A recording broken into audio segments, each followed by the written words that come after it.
শুভ সকাল বন্ধুগণ, মিলন ব্লকে আপনাকে অভিনন্দন। আজকে আমার গন্তব্যস্থল হচ্ছে বাবা সাহেবের কোটগোড়া।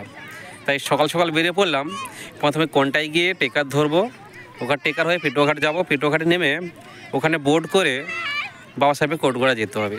তাহলে চলুন, তাহলে প্রথমে কোনটায় গিয়ে বোট ধরি আর কত কী খরচা পড়বে বাবা সাহেবের কোটগোড়া যেতে আমি আপনাদের বিস্তারিত বলবো। আর আপনারা যদি হাওড়া থেকে আসতে চান তাহলে হেড়িয়াতে নেমে ওখান থেকে বোগা বাস ধরলেই আপনার হিজলির বাবা সাহেবের কোটগোড়ার কাছে পৌঁছে যাবেন। চলুন তাহলে আপনাদের বিস্তারিত বলছি, কোনটায় গিয়ে আগে টেকার ধরি। চলুন তাহলে।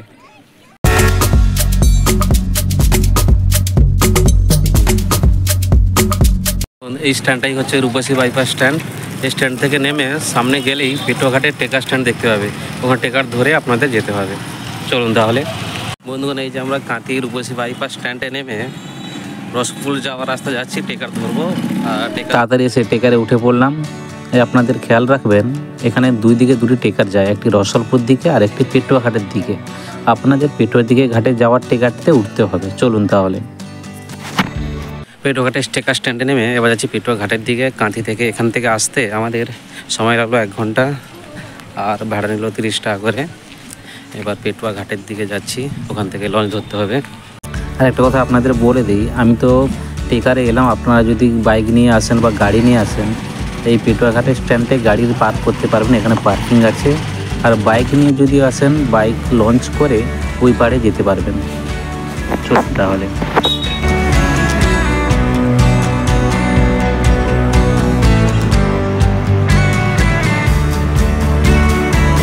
হ্যালো বন্ধুগণ, পেটুয়াঘাটের লঞ্চে যাওয়ার জন্য যাচ্ছি ওইদিকে। আর এখান থেকে ওই পার যেতে হলে 8 টাকা করে ভাড়া নিচ্ছে আর পৌঁছে দিচ্ছে আপনাদের। চলুন তাহলে বোটে যাওয়া যাক। আর বোটে গিয়ে ওই ধারে নামছি তাহলে।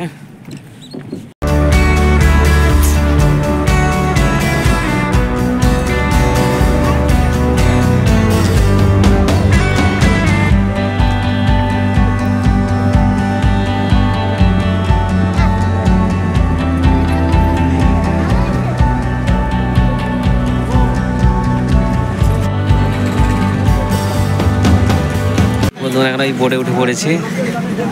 ওঠার পর যেতে হবে আমাদের ওই পারে যেতে হবে।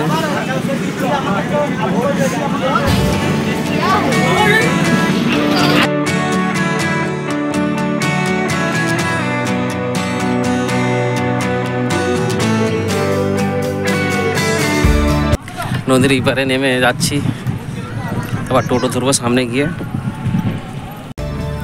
বন্ধুগণ, বোট থেকে নেমে বাইরে বেরিয়ে টোটো স্ট্যান্ডে গিয়ে টোটোওয়ালার সঙ্গে কথা বললাম।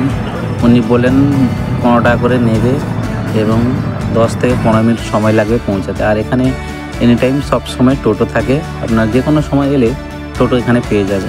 চলুন তাহলে বাবা সাহেবের কোটগোড়ায় যাওয়া যাক।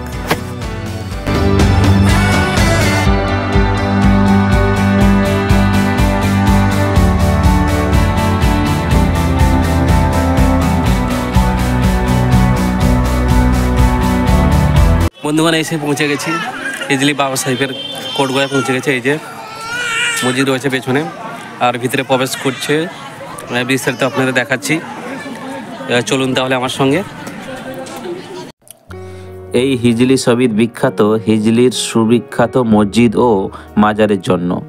চলো ছোট করে জেনে নেই এই হিজলি শহীদের ইতিহাস। তাজ খাঁ হলেন জৈনিক আফগান মেদিনীপুর জেলার একমাত্র ক্ষুদ্র মুসলমান রাজ্যের প্রতিষ্ঠাতা। সমুদ্র তীরবর্তী হিজলি সুতার রাজধানী স্বর্ণ পেয়েছিলেন। দিল্লির বাদশার মতে উড়িষ্যার জুবেদারের কাছ থেকে সম্রাট শাহজাহান 28টি মোহর নিয়ে হিজলি ফৌজদারি গঠন করেছিলেন। ভাই সিকান্দারের হাতে শাসনের ভার দিয়ে নিজে ধর্মচর্চা নিয়ে ব্যস্ত থাকতেন। উপাধি পেয়েছিলেন মৎসন্ন আল্লাহ। 3 গম্বুজের একটি মসজিদ নির্মাণ করেছিলেন এই ধার্মিক শাসক। মাজারের বাইরে গাছের নিচে একটি লৌহদণ্ড রয়েছে, সেটিকে সিকান্দারের আশাবাড়ি বলে। এই লৌহদণ্ডের উচ্চতা প্রায় 3 ফুট ও ওজন প্রায় 50 কেজি। সমুদ্রের গ্রাসে রাজপ্রাসাদ দুর্গ সবই আজ অবিলুপ্ত, কেবলমাত্র মসজিদখানি আজও অখ্যাত রয়েছে। সত্যি বলতে সমুদ্রের ঝাউবন মসজিদের মিলে এক আশ্চর্য মেলবন্ধন।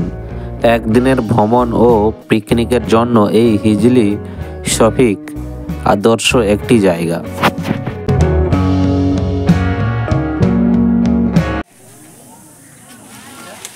এই যে এবার টিফিন করতে বসলাম, মুড়ি ঘুগনি খাবো। চলে যাও, পুরি তরকারি ঘুগনি মুড়ি ডিম তো হবে, চলে যাও। খাওয়ার পর ঘুরছি, কোথায় গেছে দেখছি। এরপরে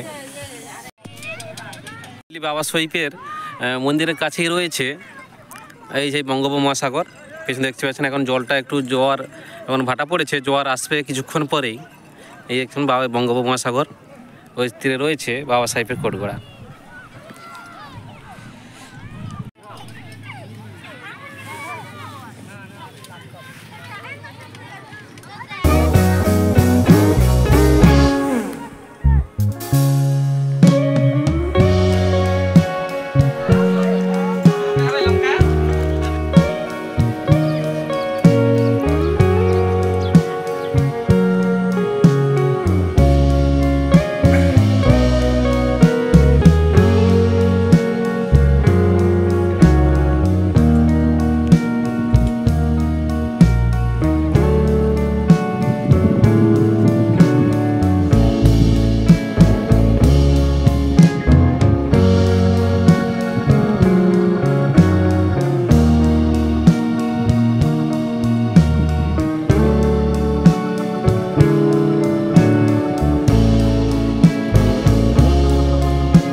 বাবা সাহেব কোটগড়ার পাশেই রয়েছে এই যে পেটুয়াঘাটের যেসব প্রাণ মৎস্য কেন্দ্র।